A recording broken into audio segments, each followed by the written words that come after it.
Programa de Judaísmo Hoy, donde hoy tenemos con nosotros, entre otros, a la Ler Quemaya, ahí tras bambalinas, pero cuando quiera se va a conectar. Y para empezar a abrir boca, déjenme contarles algo que acabo de descubrir, para que sepan cuán despistado puedo ser.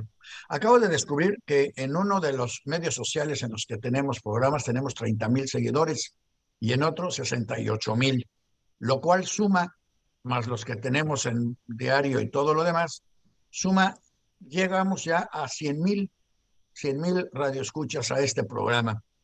Así que vamos a tener que pensar seriamente todo lo que decimos, porque ahora ya lo reproducimos en 100,000 cerebros que a su vez lo reproducen en muchos otros comentarios. 30,000 comentarios llevamos en Diario Judío este año de gente que entra y que deja una opinión o un saludo, lo que sea, lo cual quiere decir que eso nos convierte en el medio interactivo más importante en el mundo judío en el idioma español. Eh, Así que si usted conoce a alguien, ahí dice alguien que no, pero no importa si es así. Y si usted conoce a alguien al que odie, al que no quiera mucho, recomiéndele que oiga este programa. Y si quiere a alguien más, pues también pónganlo en Facebook. Y acuérdese, síganos en Facebook, síganos en YouTube. En YouTube tiene que apretar 2 veces la campanita. Uno para saber que existimos y el otro para que le digamos que existimos. Pero bueno, son 2 pasos para que YouTube sepa que sí quieren realmente escuchar el programa. Y bueno, sin más introducción que la que ya dijimos para que no nos regañe más Isaac. Vamos a pasarle la palabra a Isaac, que hoy tiene importantes comentarios o interesantes comentarios sobre los eventos, por lo menos que ha habido en el Estado de Israel y o en México. Bueno, Daniel, primero vamos a hablar un poquito relación México-Israel por dos hechos importantes de esta semana, entre ellos, uno, se acaba de hacer oficial quién será la próxima embajadora de Israel en México, se llama Einat Grantz, ya tuvimos el gusto de ser el primer medio de México que se reunió con ella en algún momento, no lo podíamos hacer oficial todavía hasta que no fuera realmente dicho por el gobierno de Israel, y ya con el embajador de México también confirmándolo y todo. Einat será la próxima embajadora. Ella ha estado en México, en Argentina, me parece. Habla un perfecto español, estuvo en México trabajando hace muchos años como vocera de la embajada, directora de prensa, cultura, conoce perfectamente, conoce perfectamente lo que es México y será un gran avance en todo esto. Entonces, eso es como un primer punto interesante. Le damos, desde acá la felicitamos, es a todo dar y va a ser increíble tenerla por acá. Con todos sus conocimientos, hoy en día trabaja en el Ministerio del Exterior de Israel, responsable del área de Latinoamérica, junto con, por ahí trabaja muy de cerca, con otro ex embajador que estuvo acá, que es Jonathan Pérez. Entonces, no podemos estar en mejor manos para esta relación que está celebrando 70 años de relaciones diplomáticas entre México e Israel. ¿Querías preguntar algo, Daniel? Esta señora conoce sus lineamientos, bueno, son obvios sus lineamientos políticos. A lo mejor le quieres No, ella ha preguntar, estado en varios partidos, Daniel. No quiere decir, lleva años trabajando en el gobierno y sus lineamientos bueno, políticos. ¿por qué entonces no le Con... invitas la próxima semana para que nos cuente cuál es su posición, si es que puede y quiere, cuál es su posición con respecto a las reformas de la Suprema Corte y todo lo demás en Israel? Ya nos los platicará en ese sentido, Daniel, cuando pueda y sea todo esto. Y sea todo esto. Eso es lo primero. Lo segundo punto importante es que este año se celebró en un bosque en Israel un acto donde acudieron 75 diferentes embajadores de países que tienen relaciones con Israel, que tienen relaciones, que tienen cuerpo diplomático en Israel. Se oye poco, pero que diga, se oye impresionante, y sí, son 75 países que tienen embajadas ahí, y hicieron una plantación, cada uno de los embajadores plantó un árbol para conmemorar la independencia de Israel y los 75 años de independencia. Lógicamente estuvo el embajador de México, estuvieron las banderas de todo, entonces muy simbólico ver que ahora ya México también tiene un árbol más plantado en Israel. Que que en estos actos, junto con muchos otros países. Curiosamente, podemos decir, en esta vez estuvo Emiratos Árabes, que es algo nuevo, ¿sí? Y que curiosamente es la primera vez también, por ejemplo, en Emiratos Árabes, que se conmemoró la independencia de Israel. Y lo hicieron nada más teniendo cantantes israelíes y de Emiratos Árabes conmemorándolo. Podemos incluir también Marruecos y otros países que hace 3, 4, 5 años no hubiéramos pensado que hubieran estado en una ceremonia de Yom Ha'atzmaut, o que en sus países se hubiera realizado una ceremonia de Yom Ha'atzmaut. Entonces, muy simbólica esta plantación de 75 árboles por 75 diplomáticos. Bueno, 75 embajadores, porque diplomáticos había más de 100, representantes de otras embajadas y de otra cosa en esto. Entonces se vuelve muy valioso esta conmemoración, justamente además en momentos en que se viven pues, ciertas tensiones en la región, en la zona, entre todo lo que está sucediendo, de lo cual no entraremos ahorita porque no es el tema de hoy, pero que ya todos saben. También muy importante en estas relaciones México-Israel, se colocó una bandera nueva en la embajada de Israel, ondea hoy una nueva bandera en la embajada de Israel, ¿sí? Pero es una bandera nueva con 75 años de historia. Probablemente sea la primera bandera oficial que ondeó en México del Estado de Israel. Era en el consulado con Marcos Paslich, que en paz descanse, que fue cónsul de Israel en México, y en su casa tenía esta bandera. En Diario Judío la pueden ver ondeando en ambos lugares. Pusimos ambas banderas para que la gente pueda verlas. Bueno, ambos lugares, porque la bandera es la misma, y en una ceremonia muy emotiva se colocó esta bandera ondeando ahora en la Embajada de Israel en México, algo muy simbólico y representativo también. El papá Okay. el papá, perdón, es Adolfo Paslich, el que era el cónsul, el papá de Marcos Paslich, ¿sí? El que era el cónsul, amigo de Entonces, a Marcos lo muy dejamos buen vivo. amigo de nosotros. ¿Mandé? A Marcos lo dejamos vivo. A Marcos lo dejamos, a Adolfo Paslich, que es el que fue el cónsul en México, de Israel en México. En esto, haciendo una buena labor, una gran labor, y dando grandes pasos en estas relaciones de hace 70 años, y esto ya estaba antes de todo esto. O sea, tiene 75 años la bandera, y ahora ondea ya en la Embajada de Israel. ¿Sí? Esto es, digamos, relación México-Israel. Dentro de esas mismas relaciones diplomáticas y de lo que hablábamos, y en todo esto, se hizo un evento también muy interesante, donde se presentó una película que habla, no me voy a meter en el título de la película, etcétera, etcétera. El chiste de la película es que habla de los judíos de Marruecos. ¿Sí? Es un documental sobre los judíos de Marruecos. Se presentó en México junto con el embajador de Israel en México, vino el embajador de Marruecos, fue en la comunidad sefaradí y vino el director también a dar algunas explicaciones de la película, y va hablando un poco de cómo es de la vida de estos judíos que en algún momento huyeron de Marruecos, salieron, y hoy en día, gracias a las nuevas relaciones que se tienen entre ambos países, se están dando nuevas interacciones, siendo Marruecos uno de los países más visitados hoy en día por israelíes, y siendo la comunidad marroquí muy fuerte en Israel, con un gran pasado, gran tradición. Hay que recordar además que cuando llegaron fueron vistos despectivamente, y hoy por supuesto nadie los ve en este sentido, pero una comunidad que se le trataba de alguna otra manera diferente en Israel.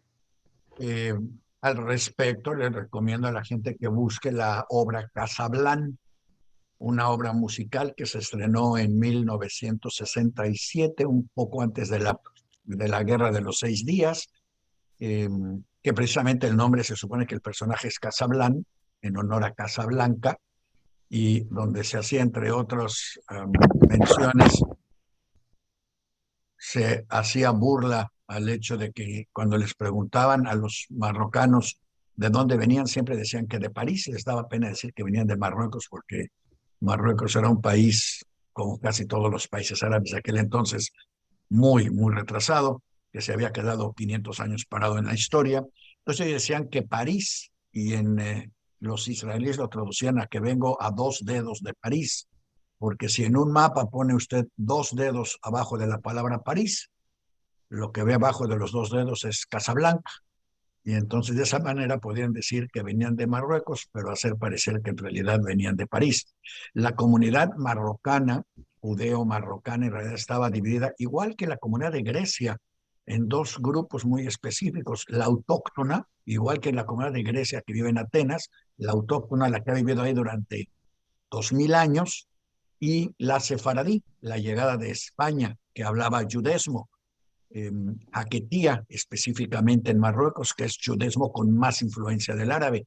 Y, y fue muy famosa esa comunidad, como porque Marruecos en sí era una zona comercial importante, fue muy famosa la comunidad de Marruecos dentro del mundo sefaradí.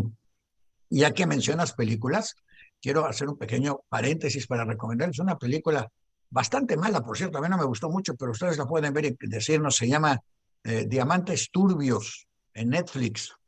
Eh, y quiero contarles que el pulidor de diamantes en Diamantes Turbios es el señor Rosenberg. Entonces yo les sugiero que vean la película Diamantes Turbios y vean si identifican o no a esta familia Rosenberg de Amberes y París, que andan en las películas de Netflix haciendo su presentación o no, pero me llamó mucho la atención que incluyeran el apellido en la película de Netflix, Diamantes Turbios. Y si la ven, denos su comentario de cómo ven ustedes toda la película. Se supone que es un thriller de aventuras y de los jasídicos que se liberan y todas esas historias, pero a mí me pareció que estaba mal, un tema interesante, pero mal elaborada, fuera del hecho, claro, del corte de los diamantes y la competencia entre los judíos europeos hasídicos en el negocio de los diamantes y los hindús, que creo que, y ahora, claro, las piedras naturales contra las piedras artificiales. En fin, para quien le guste el tema, diamantes turbios. ¿Qué más, Isa? ¿Qué Bueno, más? algo más importante, les dimos una breve introducción el viernes de que iba a venir. Estuvo acá en México el profesor Jonathan Alevi, él fue director general del Hospital Sharet Zedek, y estuvo también la doctora, profesora Goldie y Katz, dando unas pláticas muy interesantes. Tuvimos primero una plática junto con el personal médico o con los médicos y representantes del Hospital ABC, junto con el profesor Alevi. Todo esto fue coordinado por el doctor Salomón Lupa, que es hoy en día el presidente de la Asociación Médica del Hospital ABC, del hospital conocido por muchos como el Hospital Inglés. Y les dio una plática sobre lo que es la fertilización, ¿sí? In vitro o fertilización asistida en Israel, cómo se maneja, qué reglamentos hay, qué leyes hay, cómo sería la parte ética en este sentido, donde hubo un lleno total presentado tanto en internet como en los 2 centros, porque estaban conectados vía, digamos, televisión, para que los 2 centros lo pudieran estar viendo, o sea, los 2 centros hospitalarios del ABC, con una gran afluencia, incluyendo varios directivos del hospital, directores médicos, etcétera, etcétera. Y la plática resultó por demás interesante en el sentido de hacer una comparación también en cómo algunas leyes o reglamentos o normas son diferentes en Israel para las diferentes religiones, no por cuestión del gobierno, sino por cuestión de cómo cada religión considera diferentes aspectos. Se habló de lo que es el vientre subrogado, de lo que son los embriones, de lo que son todo el proceso para la fertilización in vitro y quiénes y cómo se puede. Y un tema interesante que fue la elección de género. Esta misma plática o similar en la noche se dio con un debate en donde estuvieron presentes 12 importantes doctores dedicados a esto, como el doctor Alberto Cabli, pionero de todo lo que es la fertilización asistida en México. Estuvo el doctor Natán y estuvieron los 2 directores, los 2 rabinos, ¿sí? del Instituto PUA. El Instituto PUA es un instituto que ayuda a todo lo que es asesoría médica en cuestión de fertilización, en cuestión de parejas, en cuestión de normas éticas entre religión y medicina, donde primero lo más importante, nunca se se pueden contraponer, pero la primera que rige todo es que si está en juego la salud, no importa cuál sea la medida, la salud va primero. O sea, es muy claro en el judaísmo esta regla. Y entonces cada uno tomó un papel diferente defendiendo o atacando o contradiciendo los diferentes aspectos, dirigidos por la doctora Goldi, especialista en N cantidad de temas religiosos y de mujer, ¿sí? Y en ellos primero debatieron 3 puntos entre ellos. El primero es quién puede o por qué se puede hacer una fertilización de esta manera, ¿sí? Si es permitido o no es permitido, si hay regulación, si no hay regulación, cuándo sí, cuándo no. Siendo muy curioso que en Israel, manteniendo el precepto de que el pueblo judío hay que reproducirse, los 2 primeros tratamientos para una pareja que quiera tener un hijo y no pueda tenerlo y requiera lo que es los tratamientos de fertilización, son pagados por el Estado. Recordemos que la medicina en Israel de entrada es normalmente pública, hay algunos tratamientos y cosas que son privadas, pero el gobierno asiste y apoya económicamente en estos tratamientos que normalmente son muy, muy caros para que las parejas puedan tener a sus hijos, puedan tener hijos en ese sentido, ¿no? Felipe quiere comentar algo, si quieres regresamos con Felipe, Daniel, y sigo con lo que es la visita.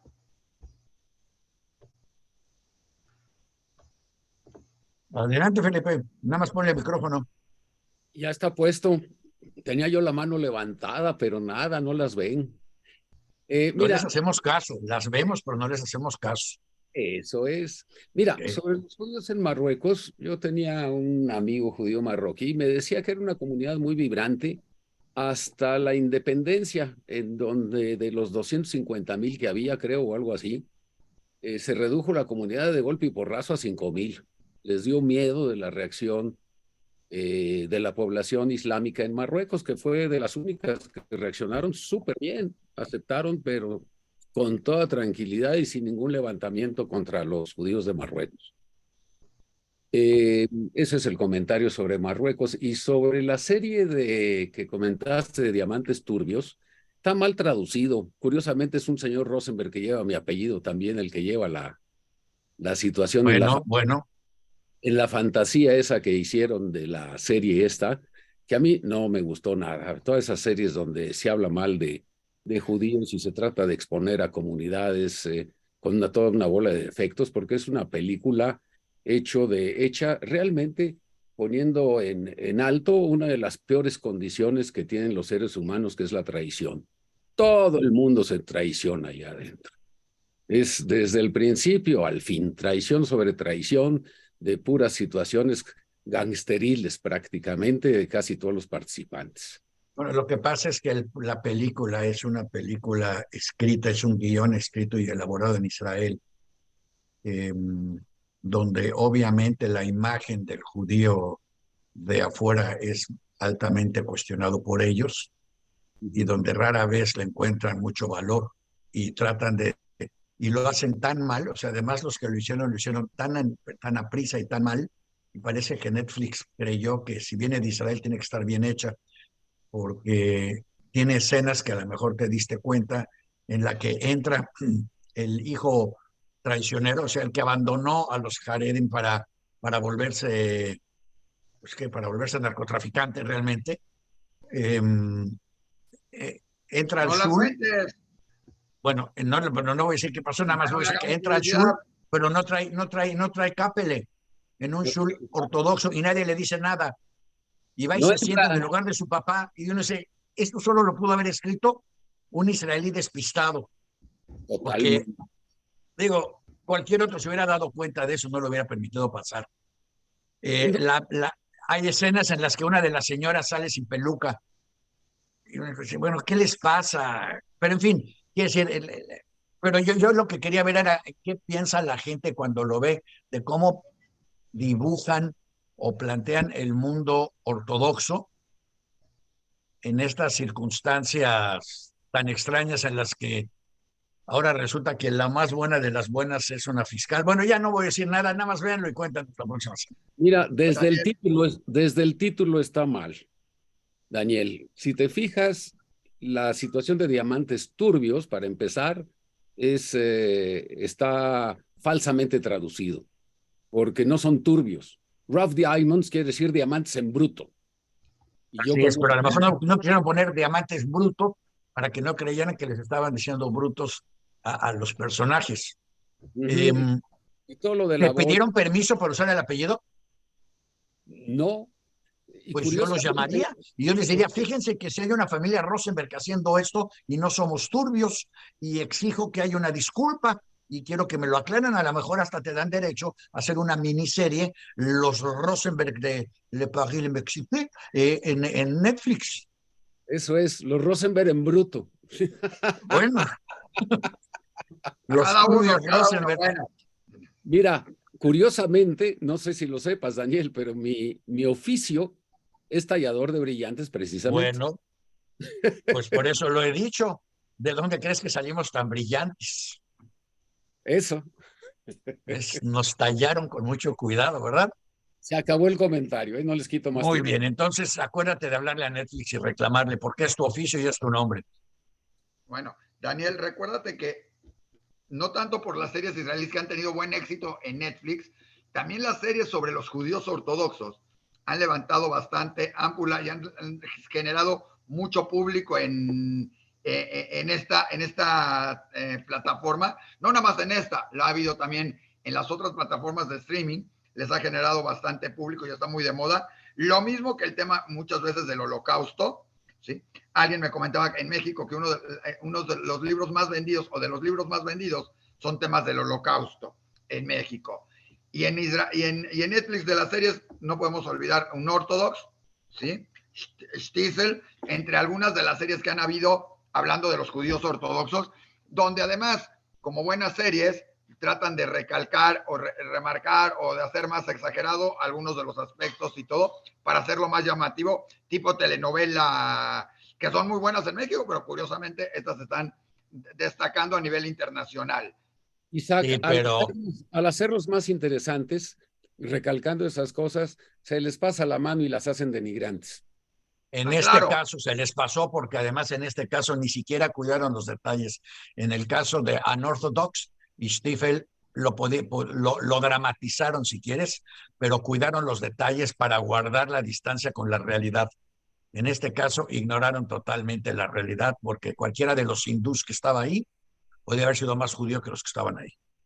perfecto. No la he visto, pero no me llamó la atención, ya demasiadas, pero ya la veremos nada más para podértelo comentar y todo.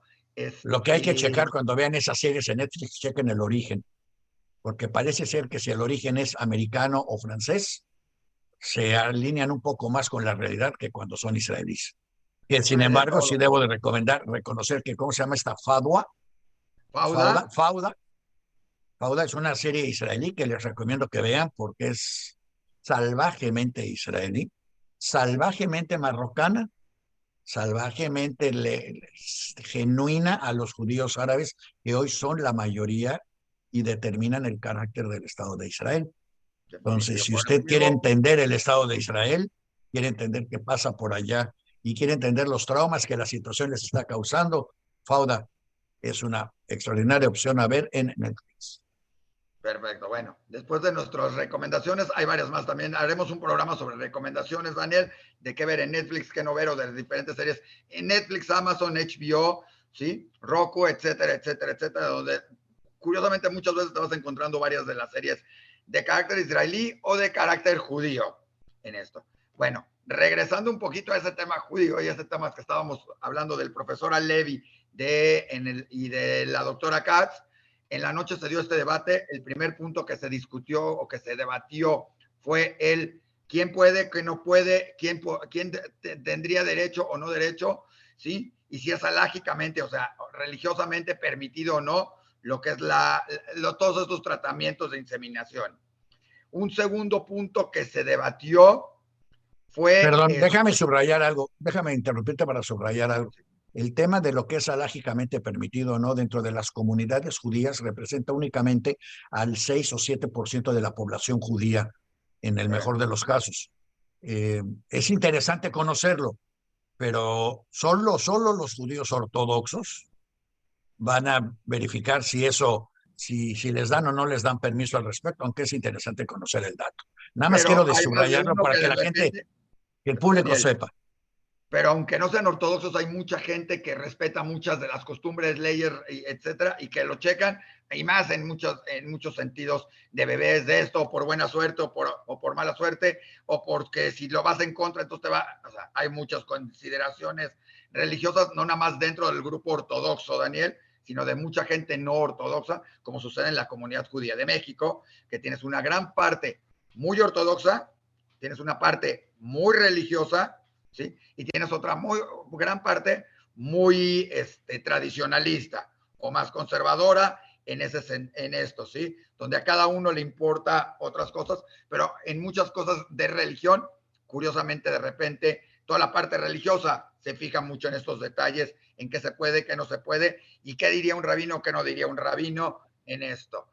Y si está permitido, pero además entran las consideraciones éticas, como lo mencionó el doctor Alevi, cuando empiezas a hacer pruebas genéticas y tratamientos genéticos e investigaciones genéticas, no queda por demás que siempre se recuerda o entra lo que es el holocausto y los experimentos de Mengele genéticamente, ¿no? Y entonces que si Israel, después de lo que sucedió con el mundo judío y con estos experimentos, tendría, o cuál es su responsabilidad en estas pruebas genéticas. O sea, no tenemos nada que decir que tengan que ver unas con otras, pero siempre queda ese, como decir, el gusanito de decir, podrían, no podrían, es correcto, no es correcto, se debe de escoger todo. Por eso la segunda pregunta que se planteó en el debate fue muy interesante, en el sentido de preguntar quién, cuándo y cómo podrías escoger el género de tus hijos, ¿sí? Si se puede o no, si es jugar a Dios o no, y qué consideraciones se toman, sorprendiéndonos que en Israel hay varias leyes, o regresemos a que no hay constitución, que son leyes mucho en parte religioso, donde no nada más se considera, la primera parte es por diferentes enfermedades como la hemofilia, entonces te permiten, si tienes riesgo de tener hemofilia, me parece que es que la mujer tiene mucho mayor riesgo, entonces permiten que se escoja de los embriones el que va a tener la parte masculina, ¿sí? Asegurándole una mejor posibilidad de vida, ¿sí? Y eliminando el riesgo del gen de la hemofilia. El segundo concepto es un concepto más social, psicológico, donde existen familias que insisten y quieren, y tienen 3 niñas y quieren tener el hombre, y existe por ahí, y es una presión social o psicológica o mental que puede acabar con un matrimonio o ser demasiado complicado. Entonces, existe todo un proceso bastante burocrático, complicado de investigación, etcétera, etcétera, donde pueden permitirle a esa pareja que escoger que sea hombre o viceversa que sea mujer. O sea, no es hacia hombre o mujer, pero como sabemos que en muchas religiones hay ciertas preferencias. Curiosamente, uno de los rabinos dijo algo muy interesante. ¿Qué hubiera pasado en Egipto, ¿sí? Cuando el faraón dijo, señores, hay que matar a todos los primogénitos hombres de judíos? Entonces, todas hubieran querido generar, si hubiera existido, hubieran querido generar mujeres en ese sentido y evitarse esto. Entonces, fueron parte de las consideraciones. Y el tercer punto que se debatió fue qué sucede con la cantidad de embriones congelados que hay. A los que no sepan, normalmente lo que sucede es que se hace el tratamiento de los óvulos de la mujer con los espermatozoides y se generan diferentes embriones, los cuales se quedan congelados y después se van utilizando para poder fertilizar y tener a los bebés. Curiosamente, de un mismo proceso se pueden tener hijos de diferentes edades porque se tienen congelados y en el momento en que se van utilizando, pero se hacen muchos o varios, ¿sí? De estos embriones y se quedan ahí congelados para cualquier situación. Y vino la pregunta de qué hacer con ellos una vez, posteriormente, cuando a lo mejor la pareja ya tiene 2 o 3 hijos, o la pareja ya tuvo los hijos que quería, y empezó una cosa muy curiosa de cuándo se pueden estos embriones, en términos médicos se llama diluir, en otros se llama desechar, otros descongelar, etcétera, etcétera, o si se pueden utilizar para investigaciones médicas, o no se pueden utilizar para investigaciones médicas, o si hay que guardarlo. Entonces, el profesor comentó que tienen embriones donde las familias hoy en día, el papá y la mamá, digamos, de estos embriones, ya pueden tener 60, 70 años. Probablemente no van a tener nunca ya otro hijo más, no vayan a querer tener otro hijo más de estos embriones. Entonces, ¿qué hacer, no? El otro caso, porque plantearon otro, fue, por ejemplo, una pareja que tenía 2 hijos y en un accidente fallecen los 2, recuerdan que tenían embriones congelados y vuelven a tener familia después a los 50 años, 55 años. ¿Sí? Tercero, hay gente que se les puede donar, que por uno u otro motivo no pueden tener hijos o no pueden fertilizarse como embriones, y entonces también se les puede donar estos embriones. Entonces entra toda esta discusión ética, religiosa, social, política, económica, de qué hacer con los embriones, porque en todo involucran muchos factores.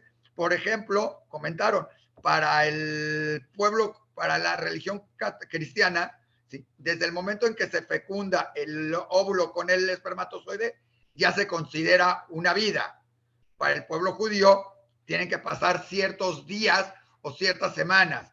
Entonces, hay esas, pero Israel en sus religiones, en sus conceptos, tiene que incluir a todo mundo y tiene diferentes puntos de vista y consideraciones y leyes al respecto. México, entre lo que se comentó, ¿sí? No hay una regulación para nada de esto, una regulación clara de esto, aunque se ha tratado de pasar. Estuvo presente el diputado Chertorivsky en el evento, ¿sí? En el que alguna vez fue secretario de salud, y es un tema que se ha debatido, se ha visto, pero no se ha llegado a ninguna regulación, lo cual deja muchos vacíos, yo no digo en blanco o en negro, sino realmente en gris en México, para resolver muchos de estos aspectos, desde la fertilización, la renta de... ¿cómo se llama? ¿Qué? De vientre y varios aspectos más en este sentido, que curiosamente en Israel, por la religión o por esto, está más regulado, ¿no? Y fue parte de lo que se tocó en estas conferencias. Después se dio otra conferencia más dirigida a mujeres, ¿sí? Para quitar muchos tabús sobre este aspecto, ¿sí?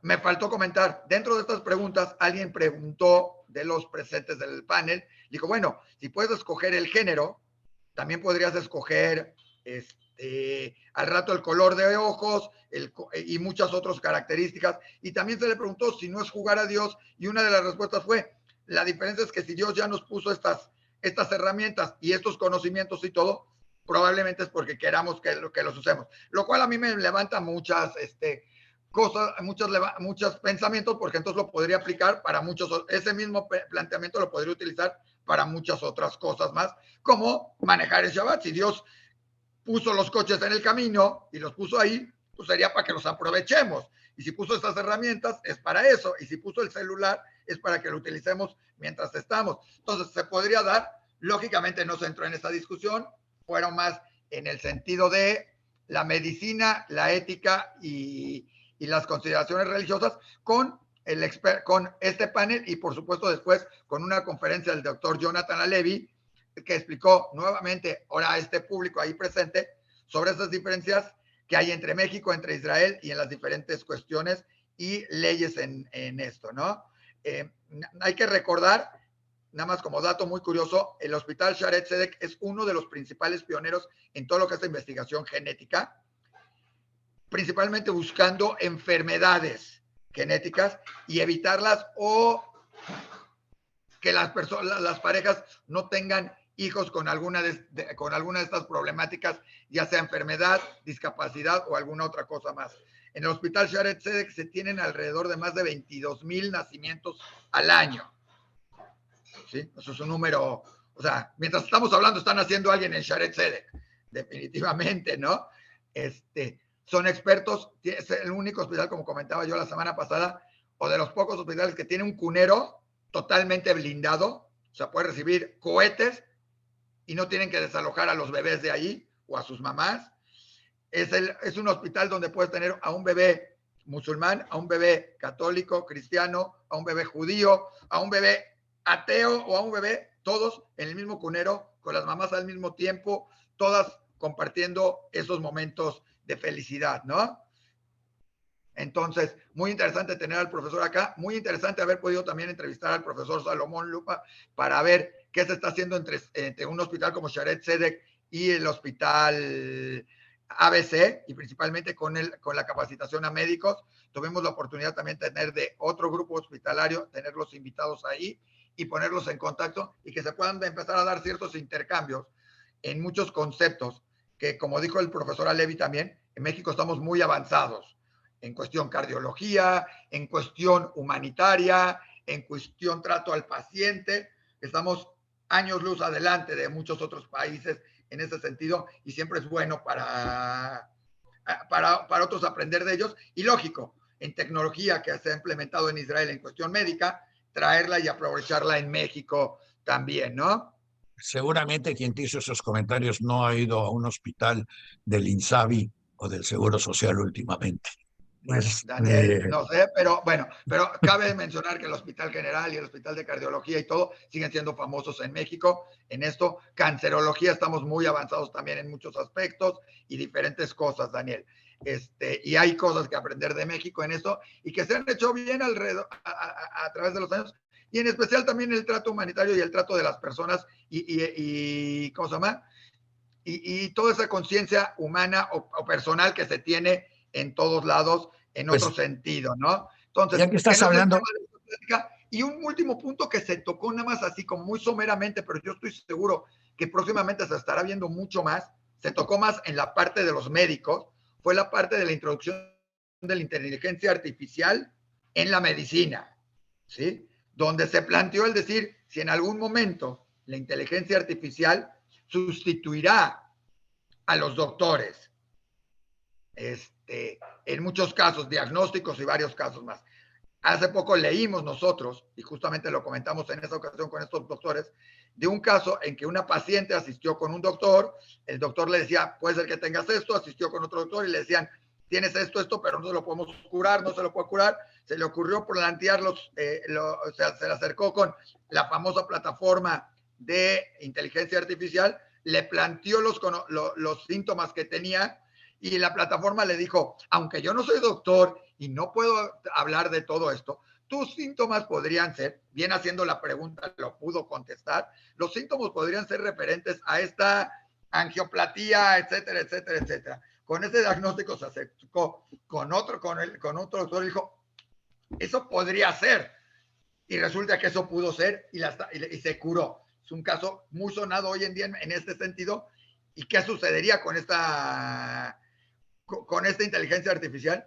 Donde lo que no tenemos que olvidar en último sentido es que tiene que seguir siendo una práctica humana en muchos sentidos. Y fue parte de lo que se discutió esto, ese sentido humano atrás de la medicina, ¿no? pues mira, ¿has usado tu computadora últimamente? Todo el tiempo, Daniel, sí. ¿Alguna vez se te ha puesto azul la pantalla? Porque Definitivo. esa pantalla azul está diseñada, es por los diseñadores inteligentísimos que hacen todo lo que hace que esta tecnología funcione. Y ahora resulta que estos inteligentísimos diseñadores, que son buenísimos para una cosa y malísimos para todo lo demás, son nada más y nada menos que los padres inseminadores de la inteligencia artificial, lo cual habría que llamar la no inteligencia artificial o la estupidez artificial, en la que desgraciadamente vamos a caer porque así nos pintamos todos, porque tú hablas de una señora que le preguntó algo y recibió una respuesta inteligente de la inteligencia artificial y los otros 999 que recibieron una tontería no los vamos a conocer, como no conocemos a la primera compañía cuyas acciones bajaron por culpa de la inteligencia tan artificial, que es Check, una compañía que se dedica a producir libros de texto para universidades, y la bolsa decidió que esa compañía ya no tiene futuro porque ahora nuestros genialicísimos estudiantes universitarios, en vez de estudiar, van a hacer sus trabajos con la inteligencia artificial y entonces ya no necesitan esos libros y la acción nada más bajó 42% en un día, lo cual demuestra que a lo mejor hay inteligencia artificial, pero la humana deja muchísimo que desear. Y a lo mejor todas estas cuestiones de a ver quién le presta el útero a quién y quién sabe cuánto va a terminar, a ver qué computadora le presta el útero a cuál, para ver qué niños quieren crear, para ver qué desinteligencia quieren implementar. Y si te queda alguna duda todavía al respecto, nada más voltea a ver a los líderes políticos que tenemos y hablemos luego de inteligencia artificial. Y no dije en qué países para que nadie me señale nada, ¿eh? Y esto es desinteligencia natural. Ahora agréguenle una computadora de fondo y van a ver a qué niveles vamos a llegar en lo que es la sociedad humana. Pero bueno, te voy a dar algo Eso ya es que todo, estabas hablando Daniel. de... Ya te dejamos con todo lo más.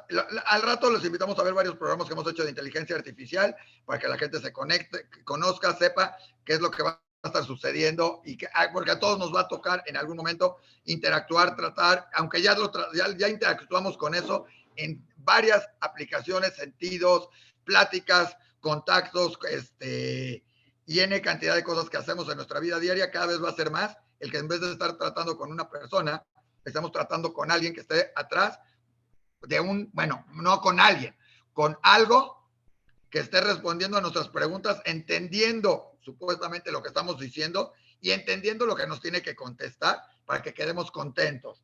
No lo correcto, sino lo que queremos oír para que quedemos contentos, que es parte de lo que hace la inteligencia artificial. ¿No se llaman políticos? No, Y no esos son necesitan otros. inteligencia y no son artificiales y se la Bueno, pasan diciendo lo que el otro quiere escuchar. Pero bueno, ¿para qué entramos pero en no esos contestan los temas? teléfonos, Daniel. Eso es cierto. Entonces, vamos mejor a otro tema que dijiste, ese de los nacimientos, porque tengo aquí una nota. ¿Se acuerdan ustedes que allá en Inglaterra están haciendo, bueno, se está fortaleciendo una nueva dinastía, un nuevo rey está siendo coronado? ¿Y sabe usted, quiere usted ver algo chistoso? Ese rey, la primera persona que lo sostuvo cuando nació, el que es ahora el rey, era una doctora, bueno, una doctora inglesa que en realidad venía de Europa. Ella escapó a Alemania nazi en el tren de los niños refugiados, llegó a Inglaterra, donde se cambió el nombre, ella se llamaba Ingelore Charlinsky, y se cambió el Charlinsky, hasta parece chiste porque así nos reían. Se llamó el Charlinsky a Charlie, o Rosenbirsky a Rosenberg. El caso es que se cambió el Charlinsky y se puso Charles, Ingelore Charles, y entonces al niño le pusieron Charles también, y fue el primero que ella fue la primera que después de dar a luz lo tuvo en sus manos. No le cambió el color de los ojos, le pudo haber cambiado muchas cosas, por cierto, pero bueno, tenemos lo que tenemos. Y ella fue la obstetricia que se volvió después, bueno, ya desde entonces era la obstetricia real y fue la que vio venir a este mundo al que ahora es el rey de Inglaterra, quien está más sanote porque gracias al esfuerzo de los ingleses de por lo menos salvar a 10,000 niños judíos de Europa nazi, llegaron a ofrecerle mejores servicios médicos al rey. Curiosidad, pero se me hizo que fue una coincidencia que valía la pena subrayar, tanto porque cierra un círculo, yo te salvo y yo te resalvo, con el Charlinsky, con el Charles. Se me hizo un dato interesante para traer, sobre todo hoy, porque casi todas las efemérides de hoy tienen que ver con nacimientos. De pronto tenemos semanas en las que todas tienen que ver con muertes o con algo. Hoy no. Hoy casi todas tienen que ver con nacimiento, empezando desde la primera, que es el 1 de mayo. 1 de mayo, que es el Día del Trabajo, en realidad tiene que ver con el nacimiento del movimiento laboral de los trabajadores. Y este año es especialmente importante a mi gusto, porque este año, el 1 de mayo, precisamente lo que se discutió, no sé si ustedes recordarán, seguramente no hay nadie de mi edad que recuerde, pero el 1 de mayo se empezó a celebrar durante la industrialización, la revolución industrial, cuando las máquinas amenazaban reemplazar a los humanos. Charlie Chaplin, todo el mundo lo señalaba. Bueno, hoy, el 1 de mayo, el punto fue qué va a pasar con la inteligencia artificial. Hoy, el 1 de mayo, Bueno, no es cierto, esto fue antier, el 3 de mayo estalló la primera huelga en contra de la inteligencia artificial aquí en los Estados Unidos, aquí en California, en Hollywood. Los escritores de programas de televisión empezaron una huelga para garantizar que no van a ser reemplazados o cuáles van a ser las reglas de si se les reemplaza para inteligencia artificial, porque si usted ha visto programas de televisión últimamente, realmente no se necesita ni mucha inteligencia ni mucha artificialidad para escribirlos o para hacerlos. Es más, parece que hay una competencia hacia el fondo del barril. Y eso que no ha visto los que salen en español, porque si compara Telemundo, Univisión y Televisa, ahí no necesita, pero no hay nada artificial y definitivamente no hay nada inteligente nuevo. Pero entonces los escritores están muy preocupados de que no vaya a ser que los reemplacen con inteligencia artificial y ahora están en huelga y no hay escritores trabajando actualmente en este momento en Hollywood. Ante la primera huelga, el 1 de mayo, ¿se acuerdan? Recuerdan ustedes, fue el inicio de la revolución industrial, el Hollywood de este año. El 1 de mayo de este año fue la primera rebelión en contra de la inteligencia artificial y también fue el día en que la Casa Blanca decidió aportar $200 millones, dólar más, dólar menos, para ponerse a estudiar cuáles pueden ser las consecuencias de la inteligencia artificial. Alguien le debería de decir a la Casa Blanca que se conecten a inteligencia natural y todo lo que tienen que hacer es leer el Golem de Praga. Si leen la historia de Golem de Praga van a saber lo que es la inteligencia artificial una vez que se suelte en el mercado y se deje que en manos de gobiernos populistas, de cualquier gobierno realmente, pero sobre todo de populistas, para que dirijan sus campañas, escriban sus discursos, hagan sus presentaciones con imágenes falsas, con discursos pregrabados y con frases inventadas por la inteligencia artificial. Todo eso nació el 1 de mayo y todo eso vuelve a nacer en un círculo que diría Luis Pasteur: no hay nada nuevo bajo el sol. Aquí estamos otra vez en el 1 de mayo. También el 1 de mayo, habrá quien lo recuerde o no, nació Laura Hidalgo. No sé si la recuerden, pero Laura Hidalgo fue una actriz. Pesha se llamaba Pesha Fireman de Póstolo. Y Pesha era una actriz argentina más o menos famosa, pero cuando se casó con el arquitecto Rosen se hizo todavía más famosa. Y todos hablaban de la pareja tan bonita que hacían Laura Hidalgo y el arquitecto Rosen. Para quienes están en el área de Tijuana, San Diego, etcétera, este arquitecto Rosen es el que construyó, diseñó y construyó el Centro Cultural de Tijuana, que sigue siendo emblemático entre muchas otras construcciones. Quiere decir, la belleza se daba en el físico y definitivamente en el cerebro. Bueno, otro que nació en esta semana es Nicolás Maquiavelo. ¿Quién no recuerda, quién no conoce a Nicolás Maquiavelo, que hoy en varios países es prácticamente, me sorprende que todavía no haya avenidas que lleven su nombre? La avenida central de Jerusalén debería llamarse Maquiavelo, y también la entrada principal al Zócalo deberían de ponerle el nombre de Maquiavelo, porque sus ideas, sus teorías están siendo aplicadas de una manera dramática en los países populistas, donde, por cierto, esta semana se cierra otro círculo cuando meten finalmente a la cárcel a los Proud Boys, que era el grupo de choque de Trump para el golpe de Estado del 6 de enero, el fallido, afortunadamente, golpe de Estado del 6 de enero, que ahora ya todos sabemos si fue planeado, si fue programado, simplemente no fue correctamente implementado, porque afortunadamente el ejército norteamericano tuvo la capacidad de decir: si sabes contar, no cuentes conmigo, porque si bien yo juré lealtad al presidente de los Estados Unidos, antes de eso le juré lealtad a la Constitución y al pueblo de los Estados Unidos. Y ojalá esta frase la recuerden, porque la van a necesitar tanto el ejército israelí como el ejército mexicano, entre otros, que yo creo que en breve van a estar frente a una coyuntura en la que van a tener que decidir quién le deben lealtad: a sí mismos, a sus generales, a su Estado Mayor, a su presidente o primer ministro, o al pueblo del que surgieron y al que deberían de proteger y respetar. Nicolás Maquiavelo. Hablando de Nicolás Maquiavelo, pues miren, también nació Golda Meir, esa señora simpaticona y regordeta que se hizo famosa porque fue la imagen de un Israel progresista, bueno, maternal. Bueno, Ella fue la imagen y le fue muy bien. Fue la primera que recorrió Estados Unidos pidiendo dinero y asistencia para el nuevo estado. Y le fue muy bien, le fue muy bien. A Israel le fue muy bien hasta que le fue muy mal. Fue a Golda Meir a la que se le barrió y la agarraron distraída en la guerra del Yom Kippur. En fin, Golda Meir nació acá. También nació Theodor Herzl. Fíjense qué chistoso, casi el mismo día.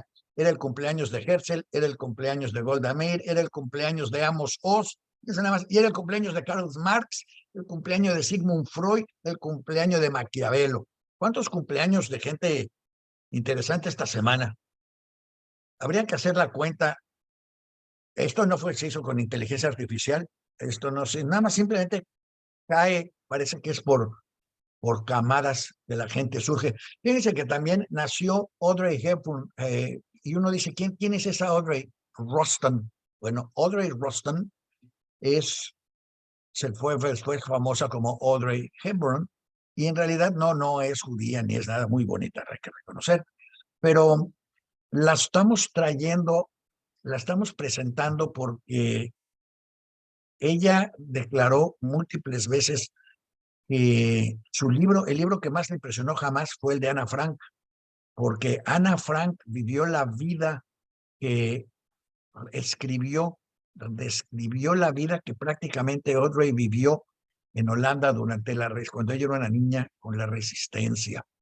Es interesante porque esta misma semana en Florida, el gobernador de Florida, va a ser el contrincante de Donald Trump en las elecciones republicanas, prohibió la lectura del libro de Ana Frank, porque ya saben, adolescentes pensando en sexo, y eso republicanamente no es bueno. Fíjense cómo se van cerrando los círculos. El mismo libro que sirvió a Audrey Hepburn para inspirarla y sacarla adelante de la mazmorra en la que vivía, ahora se prohíbe porque no le vaya a meter malas ideas a los pobres adolescentes de la Florida, que de por sí no necesitan de libros. Vayan a verlos el día de Labor Day y van a ver que lo último que necesitan son ideas para, para pensar cosas raras. En fin, también nació Amos Oz. Amos Oz es probablemente el primer escritor israelí, el primer activista y escritor israelí, que bueno, no murió muy feliz porque él fue el que fundó Shalom Achshav, La Paz Ahora, y por consiguiente, durante los últimos 30 y tantos años, que han sido los gobiernos de derecha en Israel, Amos Oz ha sido el maloso y el que presenta todas esas ideas que a ellos no les gustan. Amos Oz viene de una familia germano-israelí, y bueno, tenía esas ideas liberales de que la gente podía vivir en paz, lo cual pues todavía no puede ver nadie realmente. En fin, para quienes les gustan los temas religiosos, fíjense que el 5 de mayo del año 475 se terminó de escribir, y a lo mejor yo le llamaría la primera edición del Talmud de Babilonia. También hay que subrayar, voy a aprovechar esto para subrayar que esa comunidad también fue destruida hace apenas, gracias a la invasión de Bush, fue cuando se destruyó la comunidad de Babilonia, que ya desde antes, 475 años desde antes, mucho antes de esa fecha, ya era perfectamente activa y dinámica y nunca tuvo problemas de pogroms ni de ataques por ser judíos en Irak, hasta que llegó Bush y tuvieron que salir por la destrucción del país. También vale la pena subrayar, porque es un tema que debería de estar de moda ahorita, el Talmud de Babilonia es el Talmud más utilizado dentro de los círculos religiosos judíos, donde se considera que el Talmud de Jerusalén es bastante superficial, mal hecho, y bueno, está como la película esta de los diamantes hechos por israelíes. Y lo subrayo porque ahora que se está discutiendo nuevas situaciones dentro del Estado de Israel, ¿se acuerdan que desde todos los programas hemos estado subrayando cosas que suceden y gente que sucede que no es israelí y que es fundamental para el judaísmo? Bueno, el Talmud es fundamental para el judaísmo y no es israelí. Y es la importancia de tener varios centros culturales pensantes simultáneos y no depender de uno solo. más ahora que estamos viendo las consecuencias que podría tener si ese uno solo cambia sus leyes o su énfasis en cómo nos va a afectar a todos. Y nos va a afectar a todos porque con que unos cuantos lo sigan, va a haber repercusiones para todos los demás, sobre todo después de que el sistema educativo judío en la diáspora fue profundamente destruido a partir de los años 70 por una política establecida para destruirlo y reemplazarlo solo con un sistema, casi le podríamos llamar, israelicéntrico. Entonces, sin un sistema educativo, el camino que está siguiendo ese país se vuelve sumamente peligroso para todos los demás. Bien, también nació Karl Marx. Karl Marx, como todos sabemos, el fundador del marxismo. Interesante cómo hemos influido, porque más se relaciona, claro, directamente con el 1 de mayo, con la socialdemocracia, con el socialismo judío y con el judaísmo agnóstico y con el judaísmo secular, todos movimientos similares y simultáneos. Cabe subrayar que obviamente uno de los principales seguidores de Karl Marx fue Lenin, y que Lenin, el único libro que escribió en contra de un grupo específico fue el libro que escribió en contra del Bund, en el que le advierte a los comunistas bolcheviques que de los únicos que se tienen que cuidar verdaderamente es de los bundistas judíos, o sea, de los yidishistas socialistas, quienes son los que verdaderamente entienden, trabajan y creen en lo que están haciendo y representan, de acuerdo a Lenin, el principal peligro para la victoria de la revolución bolchevique, la cual, por cierto, cuando fueron las elecciones, las que ganaron fueron la socialdemocracia y la perdieron los bolcheviques, por lo que tuvieron que dar su golpe de Estado. También nació Sigmund Freud en esta semana de mayo. También sabemos las consecuencias de su nacimiento y todo lo que se generó a partir de Sigmund Freud. Y también nació Marcos Lev, productor de Hollywood, que también no es tanto que haya sido productor de Hollywood, sino que la familia Lev sigue presente en múltiples producciones cinematográficas, hoteles y un montón de cosas, y han ayudado mucho y dan mucho para distintos eventos y cuestiones sociales en general, sociales judías en particular. Y quizás deberíamos, para cerrar con broche de oro, aunque me haya yo brincado adrede el tema, el 5 de mayo fue liberado Mauthausen, con lo cual unos cuantos cientos de sobrevivientes renacieron y volvieron a vivir a partir de Mauthausen. Es importante subrayar que Mauthausen es uno de los pocos campos que estaba en Alemania. Todos los demás estaban en Polonia.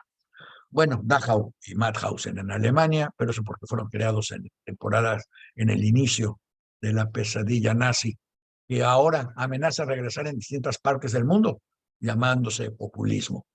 En fin, si se dan cuenta, pues hemos avanzado para no avanzar. Todo lo que hemos avanzado es para regresar con otro ropaje, con otras ideas, con otras posiciones, pero al mismo punto en el que estábamos.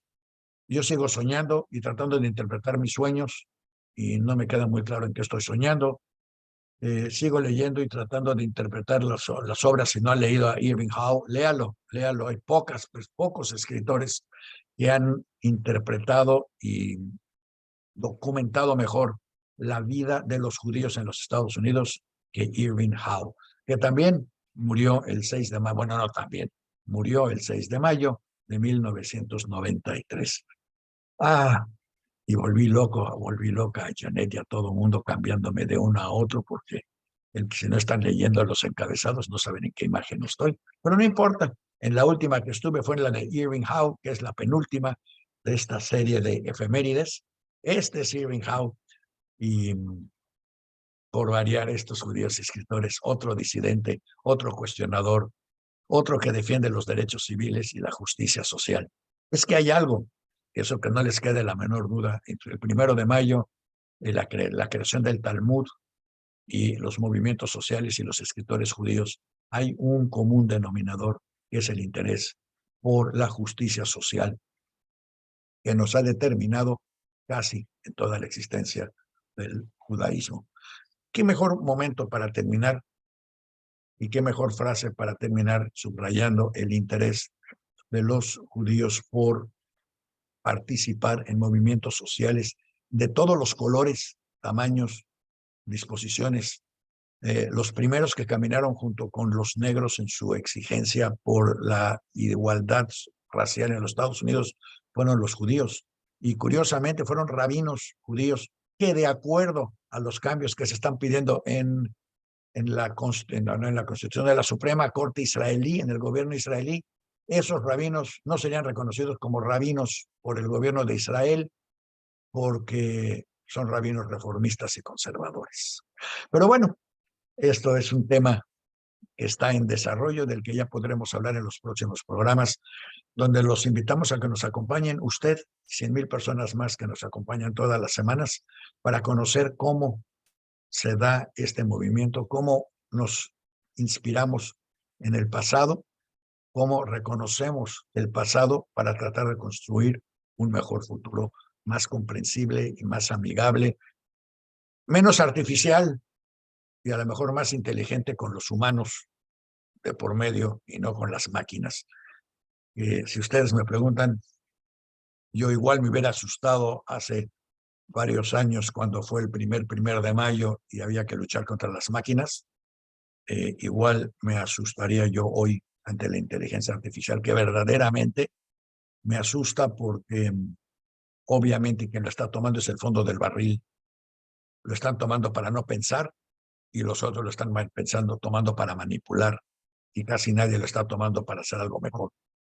Y una vez, como dicen por ahí, una vez que salió el mago de la botella, ya no hay manera de regresarlo. Pero bueno, no quiero terminar con eso, quiero terminar diciendo que seguramente va a aparecer un judío tecnológico que va a encontrar cómo destruir a la inteligencia artificial y salvarnos de este nuevo monstruo que no está en Praga, ahora está en todo el mundo, saliendo desde San Francisco para cuestionarnos todo lo que hemos hecho y todo lo que vamos a hacer en el futuro.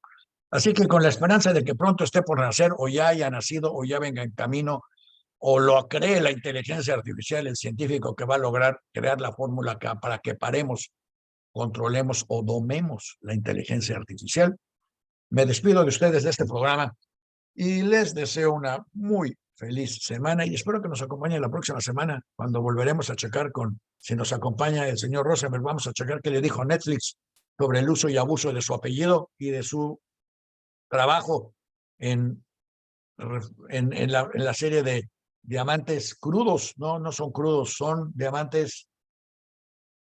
¿Cuál es la palabreja? Turbios. No, turbios es el nombre que le dieron, pero no eran turbios. Diamantes es un error. En bruto. Diamantes en bruto. Como vamos a quedar todos con la inteligencia artificial y así con el tema que empezamos, terminamos. Defiéndanse, pónganse, protéjanse y a ver si Isaac nos quiere traer para la próxima semana algunos de los experimentos que ha hecho con inteligencia artificial. A lo mejor decimos cosas más inteligentes de las que hemos dicho hasta hoy, no lo dudo. En fin, muchas gracias, hasta la próxima semana y no dejen de mandarnos sus comentarios, emails, preguntas, cuestionarios y todo lo que deseen. Gracias.